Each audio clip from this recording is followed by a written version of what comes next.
बच्चे यहाँ जो लड़कियाँ जाती हैं अभी आ रही हैं, देखो आप वहाँ से दूर से दिखाई दे रही है, और स्कूल से छुट्टी भी हो रही है और आती है, बहुत दूर दूर से आती हैं, पैदल पैदल चल के आती है। भाजपा की दादागिरी चली है इस इलाके में, क्योंकि वो कांग्रेस के ज़माने में बन गया था, उसका उद्घाटन होना अभी तक कोई उद्घाटन नहीं हुआ है उस हॉस्पिटल का, छोड़ो और बने हुए उसमें कांग्रेस के ज़माने में टाइप 1 टाइप 2 टाइप 3 जो टाइप 4 जो भी बने थे डॉक्टरों के लिए, वो खाली वैसे ही धूल झोंक रहे हैं। नमस्कार, न्यूज़ 31 उत्तराखंड देख रहे हैं आप और मैं हूं आपके साथ नैना।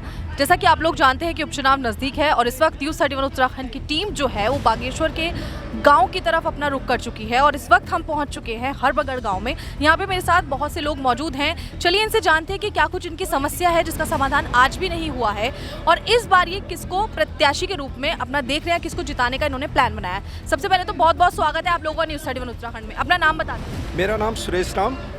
क्या कुछ मुख्य समस्या है आपके यहाँ की? हमारे यहाँ पे समस्याएं तो बहुत कुछ हैं। मुख्य समस्याएं जैसे मैं शिक्षा, स्वास्थ्य और सड़कों के बारे में बात करूँगा तो मुझे लगता है जब से 20 साल 40 साल हमारी उम्र हो चुकी है तब से जो चीज़ें जहाँ पे हैं अव्यवस्थित हैं। हॉस्पिटल बने हुए हैं लेकिन वहाँ पर डॉक्टर नहीं है, और स्कूल बने हुए हैं टीचर नहीं है, सड़कें हैं जस की तस पड़ी हुई हैं।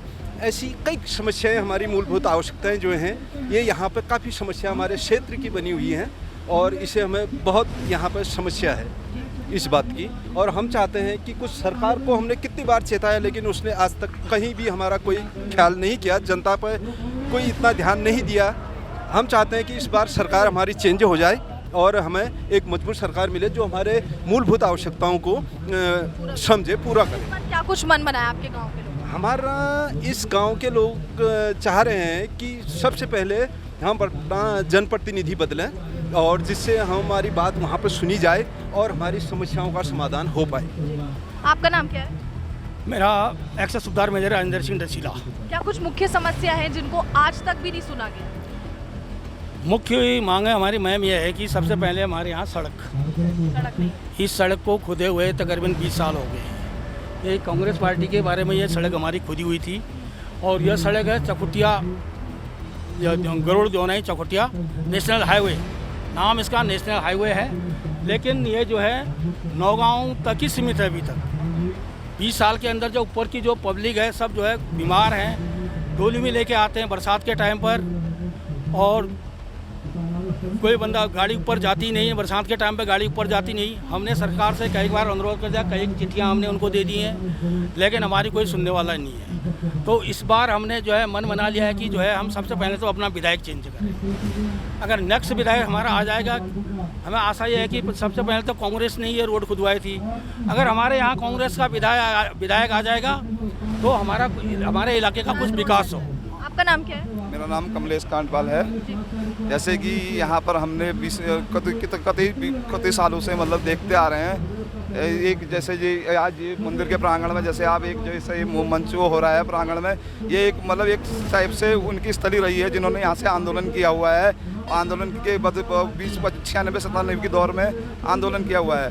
वो लोग उनका एक सपना था कि जो यहाँ से चकुटिया मोटर मार्ग बने, एक हॉस्पिटल बने और हमारा क्षेत्र का विकास हो सके, जो हमारे क्षेत्र का एक विकास हो सके। लेकिन हमारे क्षेत्र का विकास के लिए उसके बाद जैसे कांग्रेस सरकार गई तो उसके बाद बीजेपी की सरकार आई, उस समय एक हॉस्पिटल हमारे क्षेत्र में बन गया था दुर्व्यवहार के पूर्व। मतलब सोचो उसको, आज तक उस हॉस्पिटल का मतलब एक वो उद्घाटन नहीं हुआ है, उद्घाटन किसी के द्वारा कोई उद्घाटन नहीं हुआ क्योंकि वो कांग्रेस के ज़माने में बन गया था। उसका उद्घाटन होना अभी तक कोई उद्घाटन नहीं हुआ है उस हॉस्पिटल का, छोड़ो और बने हुए उसमें कांग्रेस के ज़माने में टाइप 1 टाइप 2 टाइप 3 जो टाइप 4 जो भी बने थे डॉक्टरों के लिए, वो खाली वैसे ही धूल झोंक रहे हैं, कोई उनको देखने वाला नहीं है। और जैसे हमारे वहाँ जैसे भी काम होते हैं, जैसे नहरों में वो काम होता है और जैसे नहरों में जैसे काम होता है उसमें फिर सीजन में पानी नहीं आता है ठीक टाइम पर, जैसे धूप होती है लोग बाल्टी लेके अपने खेतों में बाल्टी से पानी डालते हैं। ऐसी योजनाओं पर काम होता है, धरातल पर कोई काम अच्छा नहीं होता है। मतलब वादे किए जाते हैं, खाली वादे किए जाते हैं। आप देख रहे हैं कि लगातार जनता तो कहीं ना कहीं अन्य पार्टी का भी समर्थन करती है, चाहे वो कांग्रेस हो बसपा हो, लेकिन हर बार सत्ता में जो है बीजेपी आ जाती है। तो इस बार कितनी कड़ी चुनौती आप देख रहे हैं क्योंकि आप लगातार विपक्ष का जो है समर्थन करते हैं? उतनी बड़ी कोई चुनौती नहीं है।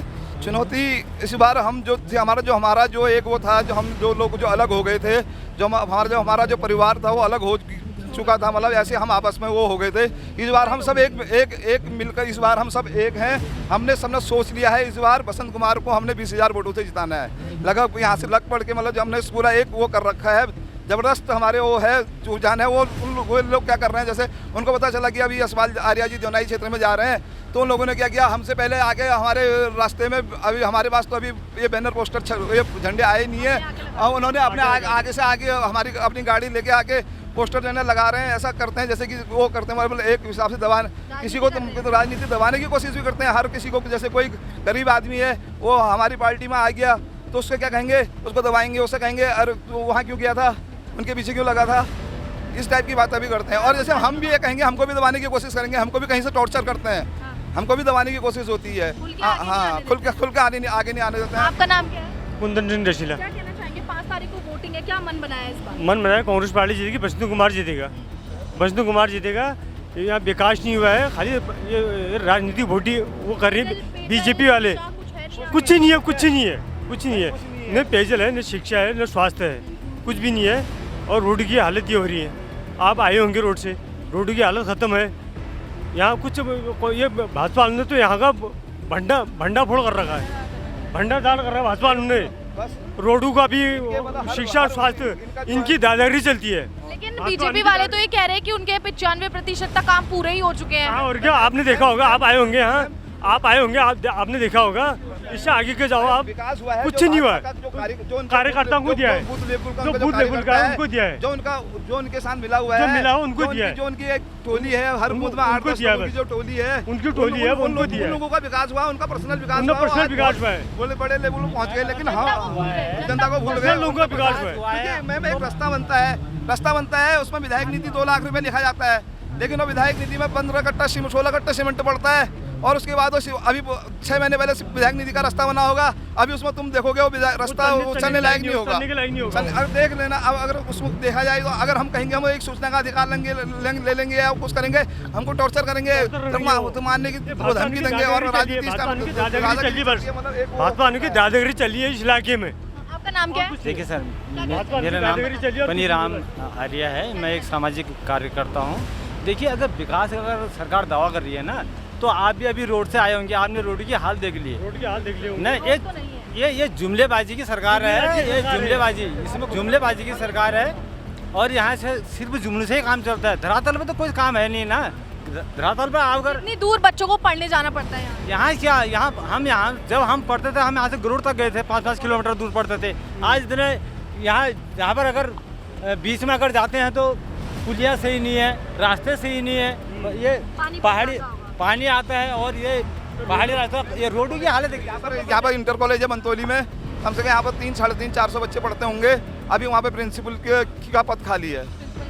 हाँ, कोई सुनवाई नहीं होती है, कोई देखने वाला नहीं है। कोई गांव के बच्चों के लिए कितना किलोमीटर तक पड़ता होगा? मैम ऊपर वाले जो गांव हैं वहाँ से तो 7-8 किलोमीटर पड़ता है। जो बच्चे यहाँ, जो लड़कियाँ जाती हैं, अभी आ रही हैं, देखो आप वहाँ से दूर से दिखाई दे रही है, और स्कूल से छुट्टी भी हो रही है, और आती हैं, बहुत दूर से आती हैं, पैदल चल के आती हैं। और रोड भी खुदी हुई है विधायक नीति, और उससे जो रोडें भी खुदी हुई हैं, उन पर चलने लायक नहीं हुआ होता है। जब कोई बीमार होता है तो जैसे यहाँ से बागेश्वर अस्पताल ले जाते होंगे, तो क्या रेफर ही करते हैं या फिर डोली में लाते हैं, डोली में ले जाते हैं, डोली में ले जाते हैं, डोली में जाते हैं, यहाँ से गाड़ी की व्यवस्था करनी पड़ती है। फिर मैम जो हमारे यहाँ पर सिलंतोली का जो हॉस्पिटल है, हम यहीं पे चले जाएं एक दवाई लेने के लिए, दवाई नहीं मिलती है, बाहर के लिए लिखी जाती है।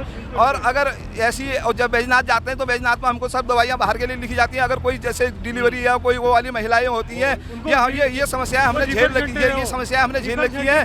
मैम एक बार दशहरे के टाइम पर इस टाइप का मेरे साथ भी समस्या घटी। यहाँ से हमको रिफर बागेश्वर किया गया, बागेश्वर से मेरे को रिफर अल्मोड़ा किया गया, अल्मोड़ा से मेरे को सुशला तिवारी रिफर किया गया। सुशला तिवारी में इमरजेंसी में फिर जो भी हुआ, मतलब 2017 की बात है, जब कांग्रेस की सरकार थी, तो मेरी एक लड़की की, मेरी 2 बेटियां हैं, एक बेटी का ये हुआ कि उसमें कांग्रेस की सरकार के ज़माने में उसको जो मुख्यमंत्री जो बीमा योजना मिलती थी तो उसका बन गया। दूसरी लड़की के बारे में इन्होंने क्या कहा, वो नहीं बनता है, क्योंकि उसमें आए और वो कर दिए, उसमें बीजेपी आ गई थी, और इसी टाइप का इनकी राजनीति है, और कुछ नहीं है। यहाँ पर गरीब आदमी को दबाया जाता है, गरीब आदमी है। आज भी यहाँ पर गरीब है, उसको कोई सुनाई नहीं देता है। मेरा नाम श्री शिवगिरी पुत्र हरगिरी, ग्राम घिरतौली का निवासी हूँ। और सारे जगह मोदी जी कहते हैं घर घर नल घर घर जल, और सब जगह बन रहा है। हमारे ग्राम सभा घिरतौली में, घिरतौली गांव क्यों वर्जित रखा गया घर घर नल घर घर जल में? और जब हम चिल्ला रहे हैं, हम बोल रहे हैं, अपने प्रधान जी से बोले, और जब हमारे यहाँ पानी की समस्या आती है, हमको वो स्वजल हमारा है, हमारे गांव में स्वजल है, स्वजल है, तो स्वजल में हम कुछ पैसा भी जमा करते हैं उसकी देखरेख के लिए, फिर भी हमको जाना पड़ता है उसमें, और हमारी कोई सुनाई नहीं है। पैसा भी देता हूँ, जाता भी हूँ, पानी लाता हूँ अपने हाथ से, और नल बर वक्त गिर जाते हैं, वहाँ से पानी। पेयजल की कोई सुविधा नहीं की? पेयजल में हमारे घर घर नल जल क्यों वर्जित किया गया है? मैं यही सरकार और नेता लोगों से पूछता हूँ, क्यों घिरतौली पानी के बगैर वर्जित हमारे घर घर नल क्यों नहीं दिए गए सर? मैं इसका जवाब चाहता हूँ। इसके बाद इसलिए मैं धन्यवाद आप लोगों का। मैं यह कहना चाहता हूँ कि 20 साल से हमारे क्षेत्र में कोई विकास कार्य नहीं हुआ है।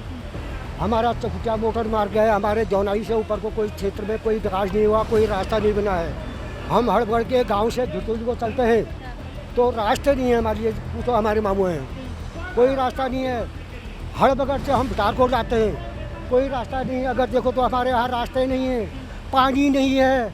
कहा कि हर घर हर नल जल कहा, मगर कहीं तक उसका जल नहीं है, कहीं पानी नहीं है, कोई नल नहीं है। तो इसके बारे में ये भाजपा वाले 4 बार जीत के गए, 20 साल हो चुके हैं, इन्होंने एक रास्ता नहीं बनाया, 2 पैसे का काम नहीं किया, 20 साल आराम से जीत के गए। हमारा क्षेत्र की जनता बहुत परेशान है। तो इसलिए मैं ये भारतीय जनता पार्टी जो है चौकीदारों की पार्टी है, बदमाशों की पार्टी है, ईमानदारों की पार्टी नहीं है भारतीय जनता पार्टी। ईमानदार गरीबों को तो ये बिल्कुल पेल दिया है, जैसे नदी से मछली को पकड़ के बगल में रखते हैं, ऐसी जनता को इन्होंने जनता को फैला रखा है और जनता परेशान कर रखी है भारतीय जनता पार्टी ने। इन कहते हैं और हम ऐसे आदमी हैं, और जीत के जाते हैं और दांत दिखाते हैं और चले जाते हैं यहाँ से।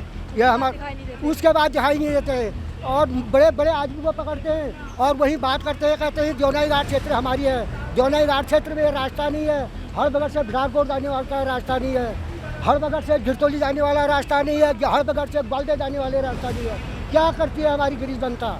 यह भाजपा, इसको हम ऐसा है जैसा दही की मक्खी को छटकाते हैं, ऐसी छटकाएंगे भारतीय जनता पार्टी को, जड़ से हटाएंगे भारतीय जनता पार्टी को। यह हमारा कहने का अनुरोध है। बहुत बहुत धन्यवाद। जय उत्तराखंड, जय भारत, जय हिंद। तो इस वक्त हम मौजूद थे गरुड़ से 8 किलोमीटर ऊपर की तरफ हरबगड़ गांव में। यहाँ मेरे साथ यहाँ गांव के लोग मौजूद थे और क्या कुछ उन्होंने अपनी समस्या बताई है, ये आप लोगों ने भी अच्छी तरह से सुना है। हम लगातार गांव-गांव जाने की कोशिश करेंगे और लोगों से उनकी परेशानियों को समझेंगे भी और सुनेंगे भी। फिर हम पार्टी वालों से भी ये सवाल रखेंगे कि आज तक यहाँ का विकास क्यों नहीं हुआ है और क्यों चुनाव के समय ही हमेशा जनता को जो है बरगलाने की याद आती है या फिर उनसे बातचीत करने की याद आती है। लेकिन उससे पहले इनके जो अटके हुए काम है, मैं ये नहीं कह रही हूँ कि कहीं भी विकास नहीं हुआ है, लेकिन ऐसा जनता कह रही है कि ज़्यादातर इलाके ऐसे हैं जहाँ पर अभी भी रोड नहीं आई है, पानी की बहुत ज़्यादा समस्या है। अब ये तो जनता ही डिसाइड करेगी कि 8 तारीख को किसके सर पर ताज सजेगा। फिलहाल मेरा काम है आप लोगों को गाँव-गाँव घूम के यहाँ की जन समस्या से रूबरू करवाना, वो मैं आपको करवा रही हूँ। और लगातार उपचुनाव की जो अपडेट है वो भी मैं आपको देती रहूंगी। आप लोग देखते रहना न्यूज़ 31 उत्तराखंड। कैमरामैन संतोष के साथ मैं नैना।